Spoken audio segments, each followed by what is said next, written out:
Mónica y Tony, la entrevista, se sube todos los días a 360podcast.sb, el primer hub de podcast en El Salvador. O puedes volver a escucharla por Spotify, Google Podcast, Apple Podcast, Amazon Music o TuneIn. Dale clic a la campanita para que recibas la notificación. Este día, en el Corre de la Mañana, le damos la bienvenida a... Bienvenida al Corre de la Mañana a la diputada vicepresidenta de la Asamblea Legislativa, Suezi Callejas. Está con nosotros y nos da mucho gusto. Exacto. Bienvenida, diputada. Muchas gracias. Buen día a todos. Feliz inicio de semana. Es lunes y, bueno, puede estar complicadito, pero la verdad es que yo venía hoy y no había tanto tráfico, así que... Es que yo creo que el tráfico se está haciendo ya en la tarde-noche. Sí, las tardes son... terribles ahorita. Terribles, ¿y ya empezaron las noches de compra o no? Todavía no. No, ¿verdad? Todavía Yo no he no. escuchado de Yo tampoco no he escuchado nada, la verdad.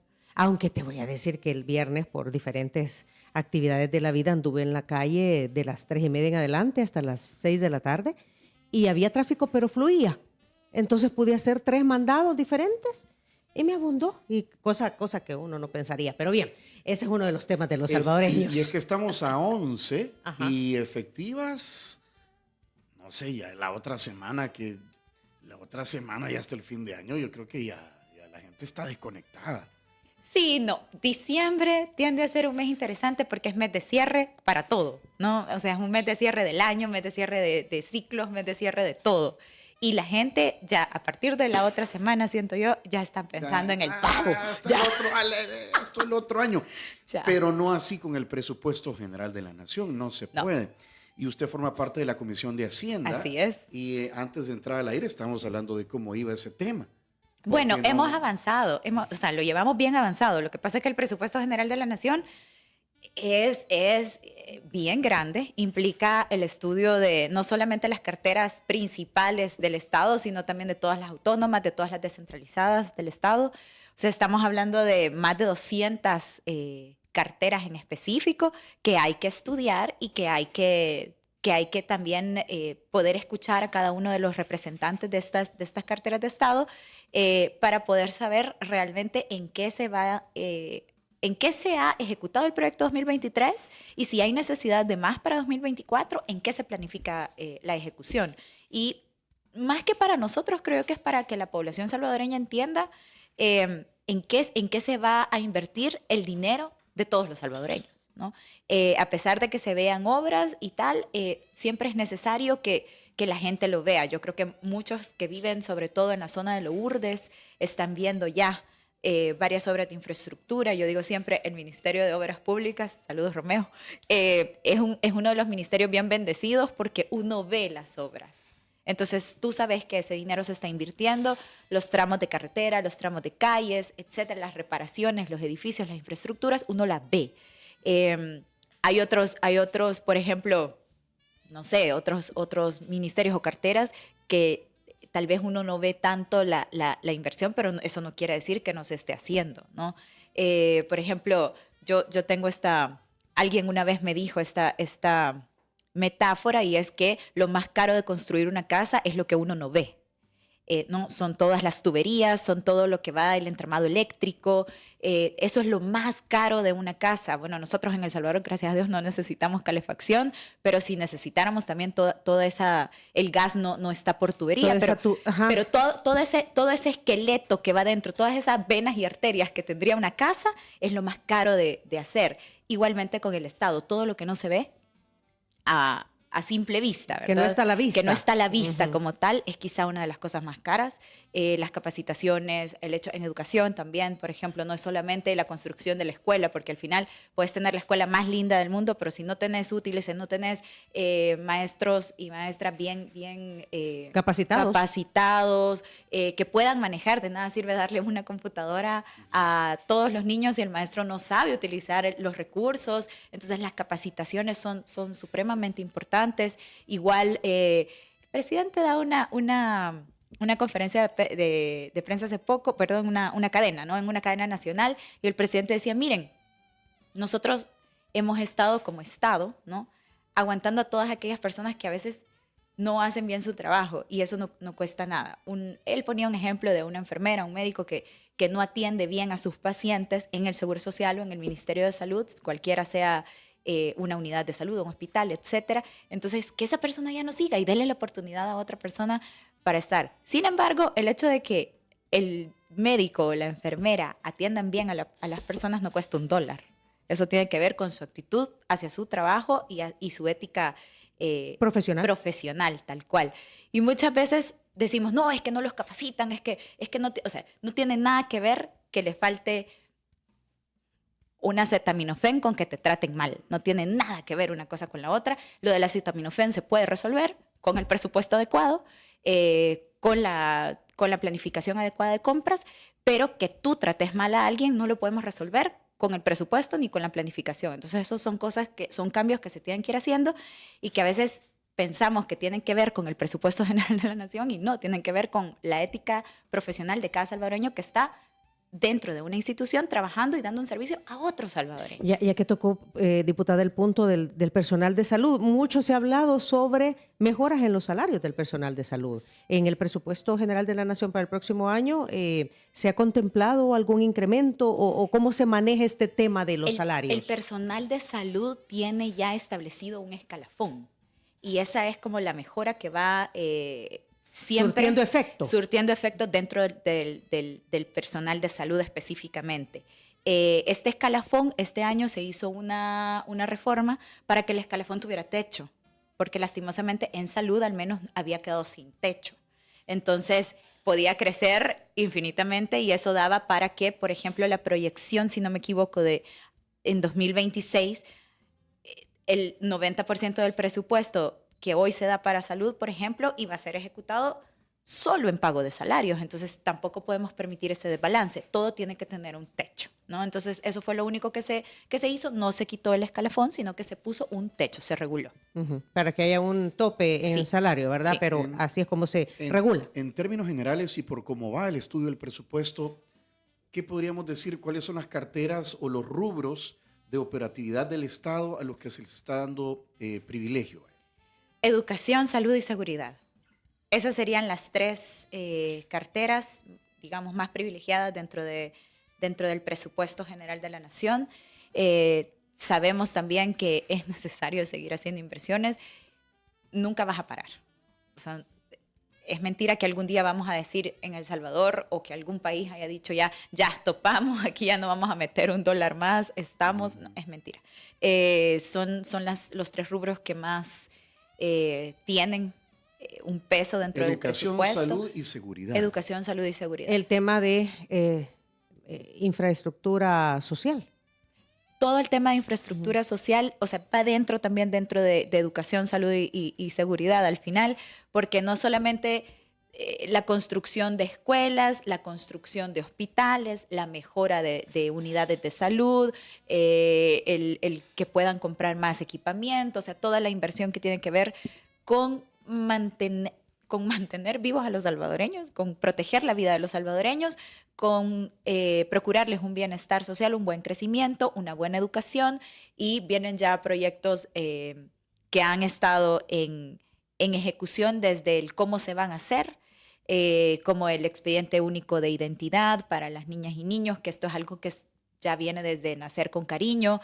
Viene también la creación del Nido, que es un centro de maternidad, centro de salud materno-infantil, que es algo que ha diseñado la primera dama, que va a ser solamente para atención de madres, niños y sus familias dentro de este espacio para la ejecución de la ley Nacer con Cariño, que igual ya se está ejecutando en todas las maternidades que hay, se remodelaron las maternidades y demás, pero el Nido va a ser un centro especializado que también nos va a poder permitir el hecho de que se mejore la educación de todas las de todo el personal que tiene que ver con la salud materno-infantil. Entonces, y la generación de data, la generación de investigaciones, etcétera, porque es algo que nosotros como salvadoreños no tenemos. O sea, la data, o sea, es algo que a nosotros nos falta mucho. No sabemos todavía cuáles son como las características muy específicas de nuestra población y hacia dónde tenemos que ir metiendo la política pública para no ir desperdiciando dinero e ir a ciegas.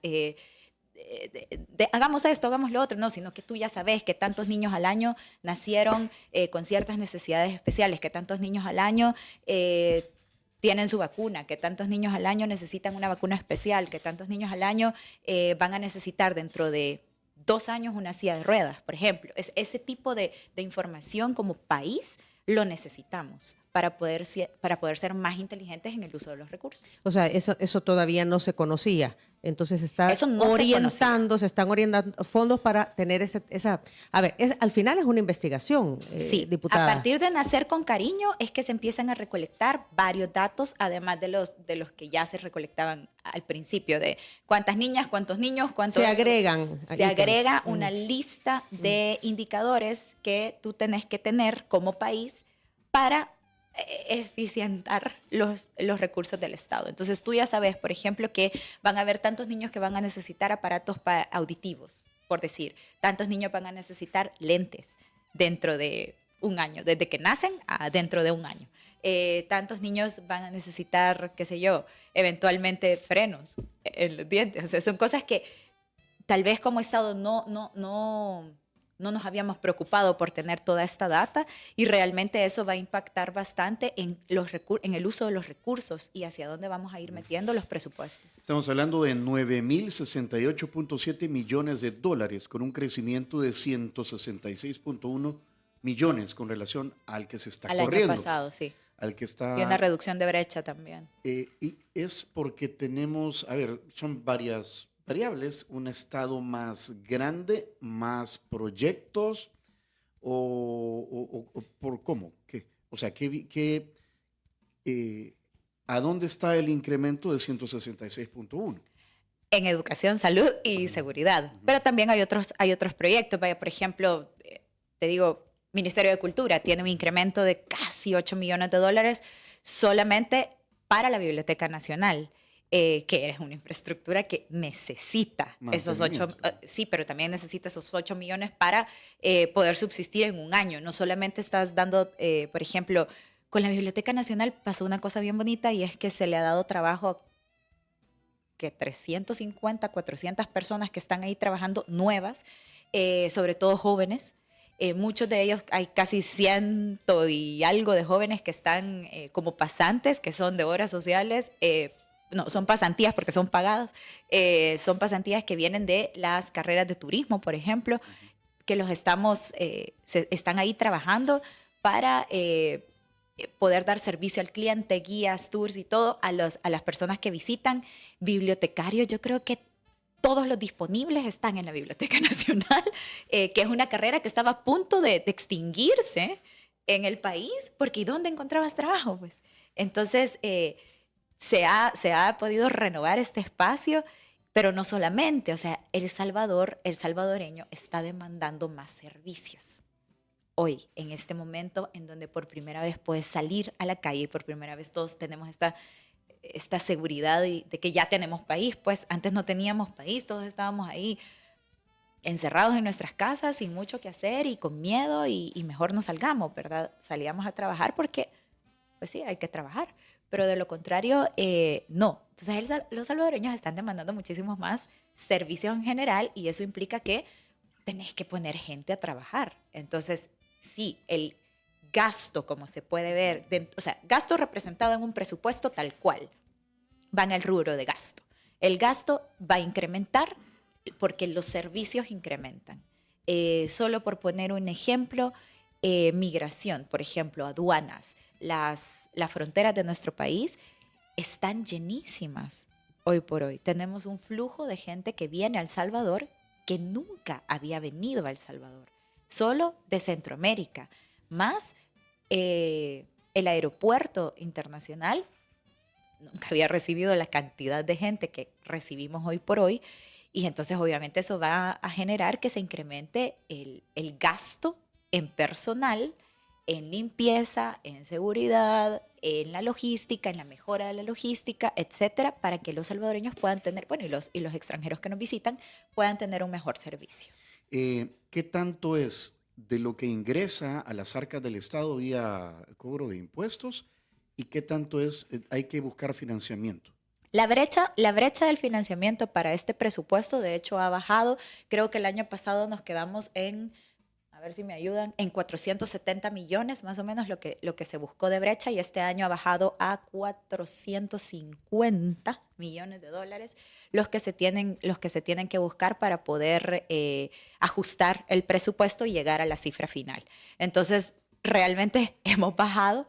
Eso no quiere decir, seguimos siendo un Estado que necesita de préstamos, de cooperación internacional, de fondos que vienen de fuera para poder financiar sus necesidades, pero en esto tampoco, o sea, es algo que todos los estados hacen. De hecho, bueno, la economía número 1 del mundo, que sería Estados Unidos, es la más endeudada del mundo también. Entonces, mientras más dinero quieres hacer, más dinero tienes que endeudarte también.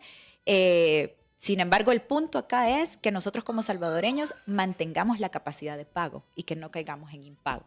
Esta es una de las cosas que nosotros sí tenemos que cuidar y se ha cuidado. Y antes de ir a la pausa, porque nos está pidiendo pausa la producción, nos estaba hablando al principio, antes de ir al aire sobre cómo se ha ejecutado el presupuesto. ¿En qué porcentaje? Porque es distinto, nos decía usted, ahorro. Pueden haber ahorros. Sí, pueden haber. Pero puede haber presupuesto que estaba asignado, programado, pero no se ha ejecutado. Sí, regularmente cuando hay un presupuesto asignado, esto en general, no estoy hablando de ninguna cartera en específico, pero si tú tenés un presupuesto asignado, porque obviamente todas las carteras del Estado, quien ya ha trabajado en el Estado sabe, sobre todo los financieros de todas las instituciones, saben que cada proyecto, si es un proyecto de inversión, va previamente etiquetado por Hacienda y se trata como proyecto de inversión. Entonces se le va en otra casilla, digamos, porque obviamente de esa inversión pues tiene que salir un beneficio para cada cartera. Si tú tenés un presupuesto y no lo ejecutaste al final del año, hay que ver en qué no lo ejecutaste y hay que ver qué realmente es falta de ejecución y qué realmente es ahorro.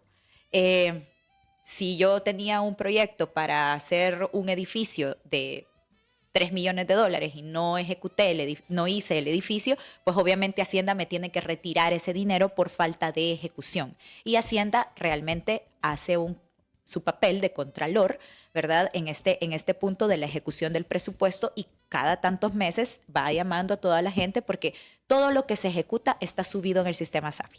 Entonces, todo lo que se va ejecutando obviamente tiene que tener una previa disposición presupuestaria, y entonces ya una vez ellos van viendo cómo va la ejecución de cada proyecto. Si no, ellos te lo tienen que retirar antes de que termine el último trimestre del año. Entonces, porque ellos tienen que volver a regresar a caja, a hacer corte y volver a ver qué es lo que tienen en otras carteras que no se han cubierto o que se necesita cubrir para poder terminar de ejecutar. Eso sería una falta de ejecución muy diferente que de repente hay que hacer una licitación, hay que hacer una compra y se logró gestionar bien, porque esto es lo que tienen que hacer ahora los UCP, se llaman los de la Unidad de Compras Públicas, tratar de negociar la mejor oferta para la compra estatal, no solo porque es del Estado, entonces paguemos más caro y ya, sino que al contrario, la cosa es que todos logremos un ahorro. Eficientizar, ¿no?, el dinero. Es que hay que hacerlo así, o sea, yo a veces digo, la lógica de solamente gastar porque es dinero del Estado, no.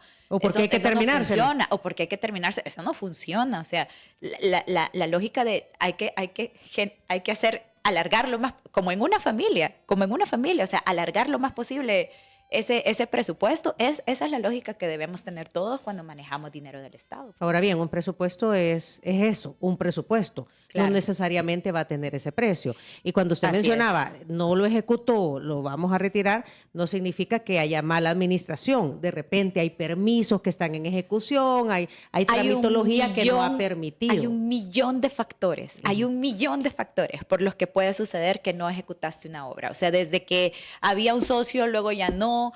Bueno, a nosotros nos pasó una vez que había un dinero para ejecutar un porcentaje, cuando yo estaba en Cultura, un porcentaje para una remodelación de una sala de exposiciones, y luego el socio nos retiró el fondo. Entonces, solo con lo que teníamos ya no era posible ejecutar todo el proyecto. Entonces, tenés que ir buscando, tenés que pedir permisos, tenés que ver en qué se puede remover ese dinero, y a veces Hacienda dice, mira, no se puede, o sea, era para esto, ya no lo hiciste, se te terminó, te lo tengo que quitar. Entonces, yo no me voy a poner ahí puritana ni nada, pero a veces la oposición también a mí me da risa porque dicen, sí, pero no, el presupuesto decía, sí, pero mire, el presupuesto no está escrito en piedra. Y eso es algo que todos tenemos que saber. Los presupuestos, sobre todo a nivel de Estado y a nivel de empresas, o sea, no hay un empresario creo que me pueda... Son dinámicos y son proyecciones. Entonces, tú tenés proyectado que en un año, imagínate las variables que pueden ocurrir en un país en un año, si solo en un trimestre las variables que pueden ocurrir.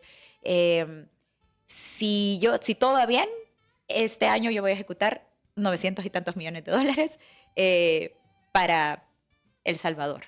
Pero pueden pasar 1000 cosas en medio de esto. Puede pasar... La tormenta tropical Pilar. Primero Dios que no pase nada, primero Dios que no tiemble, primero Dios que no ya te hizo reorientar los fondos. Lo Muy que bien. sí va a pasar ahorita es que vamos a la pausa porque la producción, y ya vino el desayuno de San Martín que vamos a compartir con nuestra invitada esta mañana. Antes le entregamos Cherito Café. Sí. Cherito Café es el café oficial en Diana Verónica y Tony, el local, diputada. Sí, me contaron la vez pasada que tiene una banda, que ahí anda. Anda el Cherito, andan en el Cherito. Que es un carro que se ensamblaba acá, ¿verdad? Exacto. De que me acuerdo. Y es el único que anda circulando todavía. De los amigos de Cherito Café, le hacemos entrega de una bolsa. Muchas gracias. Etiquetada con Cherito Café. ¿verdad? Así es. Y usted también puede disfrutar de Cherito Café.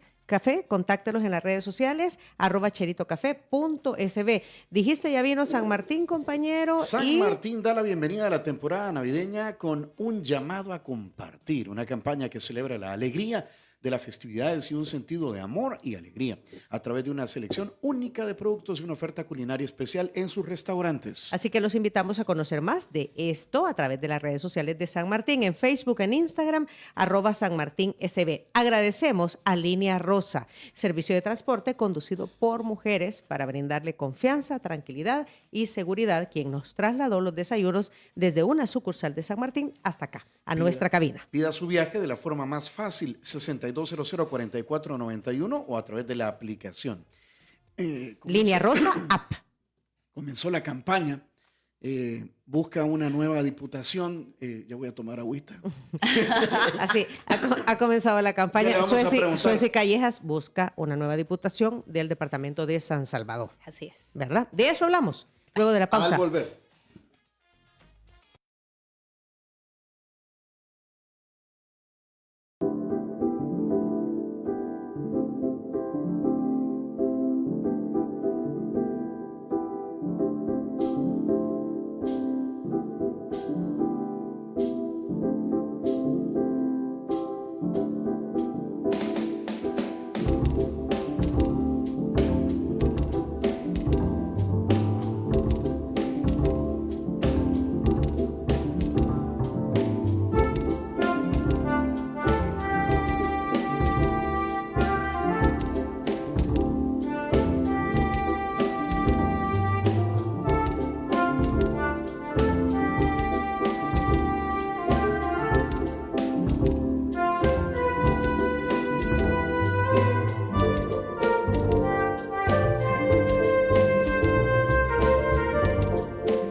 Bueno, el tiempo es complicado aquí en el programa y nos acompaña Sosi Callejas, vicepresidenta de la Asamblea Legislativa, diputada, busca un nuevo periodo.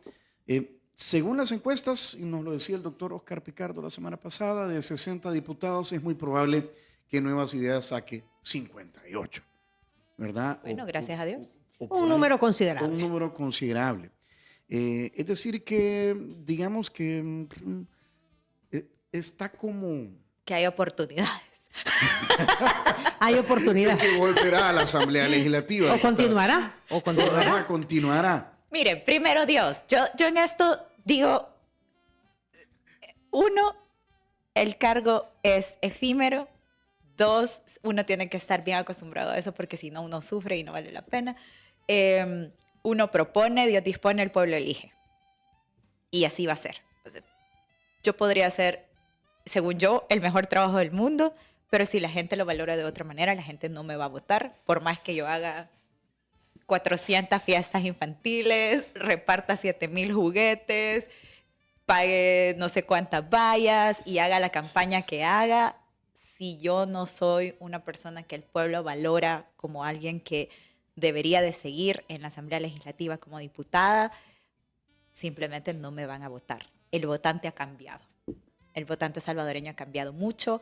Y también es cierto de que nosotros como Nuevas Ideas estamos aquí para brindar gobernabilidad al presidente Nayib Bukele y cualquier otra cosa que salga como de persecución de intereses personales, como diputado o diputada, va a salir mal. Entonces...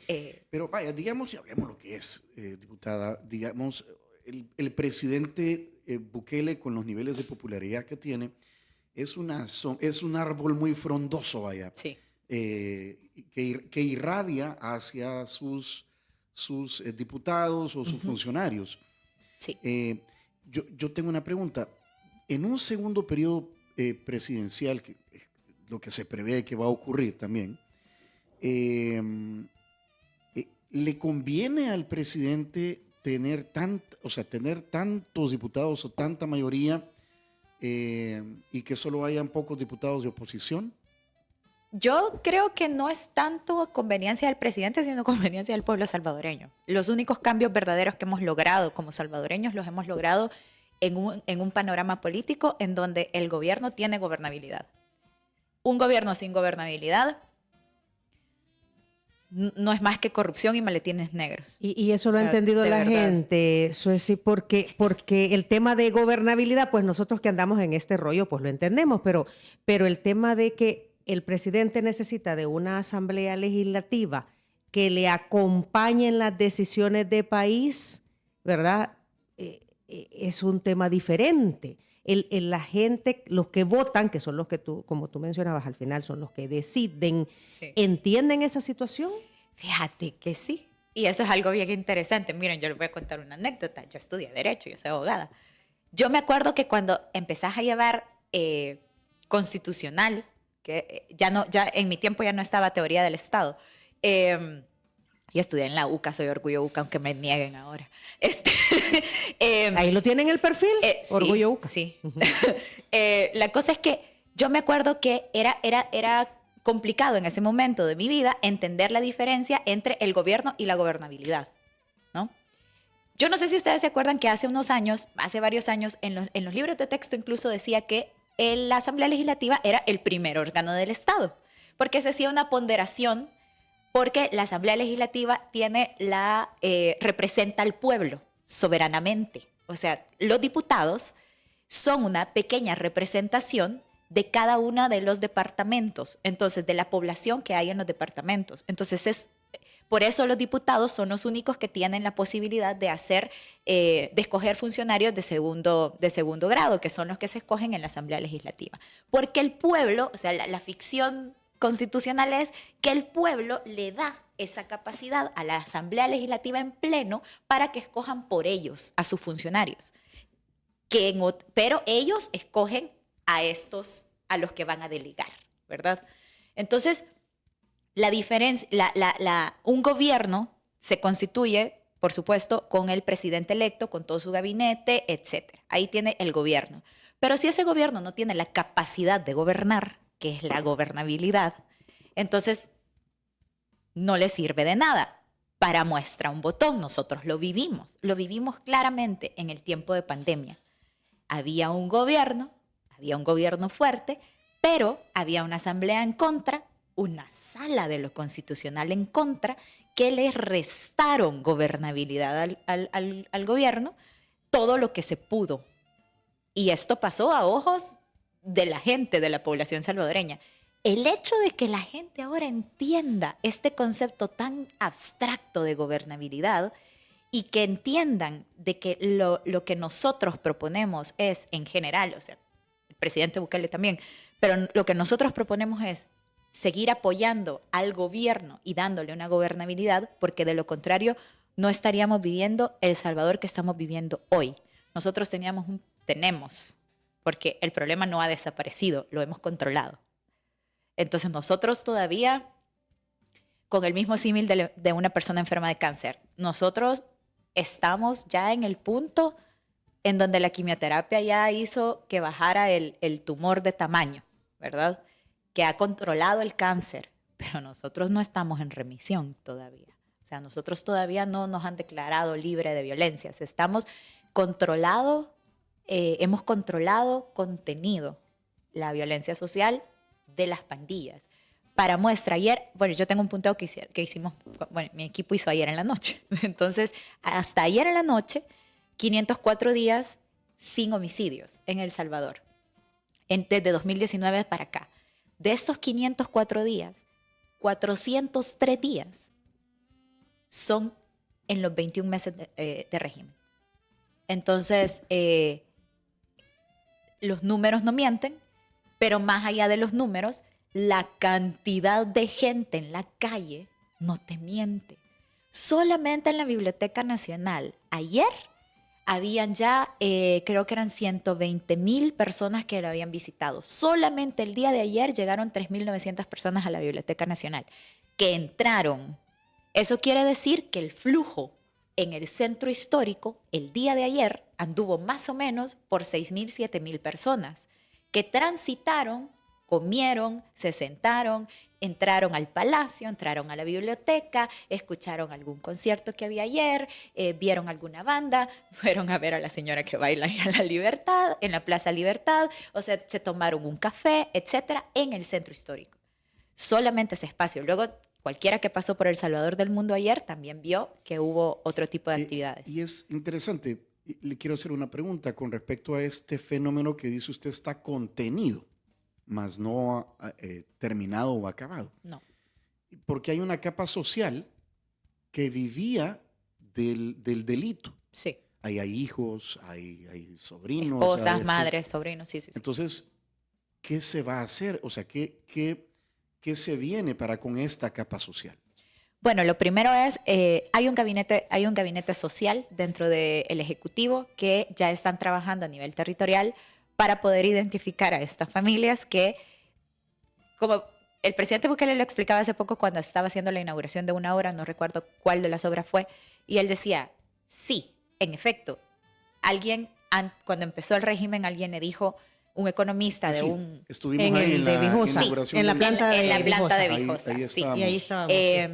Pues él decía, hay toda una economía que se mueve, es una economía ilegal, es una economía que no paga impuestos, es una economía que le roba a otras personas que sí trabajan, ¿verdad? Porque era la extorsión, el delito en general, pero hay una economía que se mueve atrás de esto, hay familias que viven de eso. Entonces, ¿cómo va? Entonces, que era peligroso porque El Salvador iba a sufrir al momento de... Una baja del PIB. Una baja, exacto, al momento de... Pero realmente sí, tal vez sí, porque esta gente obviamente obtenía el dinero de manera ilegal, pero lo gastaba de manera relativamente legal, porque compraban arroz, frijoles, azúcar, o sea, como todos nosotros, como todos los demás, se consume gasolina, etcétera, como todos los demás. Entonces, él también decía, no, sí, está bien, o sea, esto iba a pasar, pero no por eso tú ibas a decir, no, me da miedo, entonces no voy a sacar a los pandilleros que están asesinando 21 personas por día, porque no vaya a hacer que la economía se contraiga. Y bueno, lo que ahora está ocurriendo es todo un plan de parte del gobierno también de ir encontrando a estas familias en las comunidades que sabemos. Había más o menos luces, hay estudios y hay luces de cuáles son las comunidades, por ejemplo, sobre todo en San Salvador. Vaya. Hablamos sobre todo de San Salvador porque al ser la capital vive la mayor cantidad de personas, por tanto tenés concentrada la mayor cantidad de problemas. Y se ha hecho un estudio para ir viendo dónde están todas estas personas e irles apoyando. Y ponerlas en créditos productivos, apoyo del Estado, pero sobre todo con el tema de los niños y jóvenes. Poder incluirlos de nuevo, muchos de ellos ya no estaban estudiando, poderlos incluir dentro del sistema educativo nacional y poderles ofrecer opciones de becas, opciones para que sigan estudiando.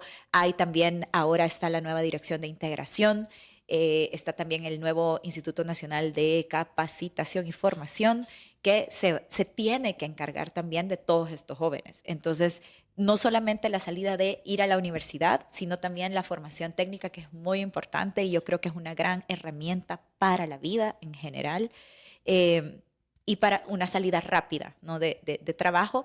Y al final, esto es un tentáculo. Por eso mismo, el hecho de que el Estado ponga, digamos, el mayor peso de la canasta del presupuesto en salud, educación y seguridad, tiene que ver con que no solamente puede haber una parte represiva del Estado, sino que también tiene que haber una parte social fuerte que pueda dar un apoyo a esta familia. Y el problema es que los cambios sociales son lentos.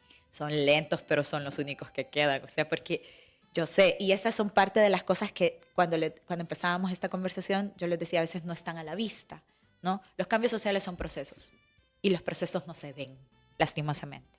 Pero así como cuando tú tenés una máquina, ¿no? Que tiene una secuencia, ¿no? Que enciende, tú le das on, enciende una luz, luego le tocas otro botoncito, bajas la temperatura, subís la temperatura, etcétera, para que empiece a funcionar. Igualmente con el Estado. O sea, al final tiene que haber una secuencia de pasos a seguir, que al final eso es un proceso, para que pueda funcionar. Y la gente tiene que confiar en el Estado para que pueda funcionar. Y no solo meterte porque no hay otra opción. Y no solo meterte porque, pues sí, eso vinieron a dar. Porque también somos un país que estamos bien acostumbrados al tema asistencialista de ONG, que entra y que dice, bueno, vamos a hacer un proyecto. Ok, ¿cuál? El que sea, démosle. O sea, y se acaba el proyecto, los fondos, y se acaba el proyecto y se acaba todo. Entonces, no hay una continuidad, es lo que tú dices. Y no podemos seguir así. No podemos seguir así porque la gente se aburre, es normal, y la gente pierde la confianza. Muy bien. Son las 8:55. Tenemos que despedir, nos pasamos, de hecho, de acuerdo a la producción. Diputada, muchas gracias por haber aceptado nuestra entrevista. Estaremos pendientes de ver todo el trabajo en la Asamblea Legislativa. Decíamos que quedaban 2 sesiones plenarias todavía de este año. Sí, quedan 2 ordinarias, digamos. De hecho, mañana es la sesión plenaria según convocatoria, y si no hay ningún cambio, es mañana. Pero como tenemos todavía presupuesto pendiente, es muy posible, no ha dicho nada todavía el presidente, es muy posible que se haga una extraordinaria, pero todavía no sabemos. Queda hasta el 31 de diciembre, ¿no? Sí, para aprobar el presupuesto. Sí. O sea, fecha legal hasta antes del 31 de diciembre. Pero como siempre se aprueba casi siempre antes de Navidad, para que ya haya una certidumbre de qué es lo que va a suceder. Y bueno, yo también agradecerles a ustedes por la invitación y a la gente que ha estado pendiente de nosotros. Y sí, primero Dios, si así lo deciden, pues a partir de 2024 ahí vamos a estar en la Asamblea, si así lo deciden ustedes y Dios. Muy bien. Si quieren volver a escuchar esta entrevista, atención a lo siguiente. Si quieres volver a escuchar esta entrevista, ingresa a 360podcast.sb, el primer hub de podcasteros salvadoreños. Sigue a Diana Verónica y Tony la entrevista en Spotify, Google Podcast, Apple Podcast, Amazon Music o TuneIn.